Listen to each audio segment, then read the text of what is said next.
አሁን ላይ ኤቭሪዋን የሚወደው ጸጉር ይሄንን ጸጉር ነው ኦሽን ዌቭ የሚባለውን ጸጉር ማለት ነው ስትፈልጉ ፍሪዝ ይሆናል ስትፈልጉ ዌቭ ይሆናል ማለት ነው መጀመሪያ ላይ ያያችሁት ካስክ ብቻ ገብቶ ነው ይሄ ደግሞ ሲመጣ ሲገዛ ራሱ እንደዚህ ፍሪዝ ነው ካስክ እንደገባ እዩት እንዴት እንደሚያምር ከርሉ ይሄ የፈረንጆች ብሎ ድራይ ተደርጎ ያለው ነው ይመስላልና ጸጉሬ ላይ እንግዲህ አይታችሁታል ስንት ኢንች ነው ይመስለው ጋይስ እንደ እውነቱን ተናገሩና ማለት ነው ልጠብቃችሁ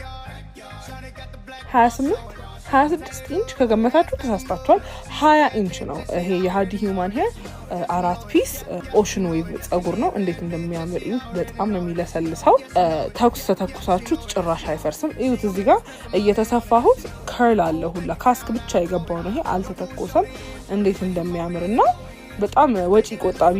የሆነ ሂውማን ነው ለምን ስትፈልጉ ፍሪዝ ታረጉታላችሁ ሳያምራችሁ ዌቭ ታረጉታላችሁ ሳይ በአንድ ሂውማን ሄር 2-3 ስታይል እንደመግዛት ማለት ነው ከዚህ በካስክ መጠቀም ስለምትችሉ ተሰርቼ ደግሞ ያለውን ታዩታላችሁ እንዴት እንደሚያምር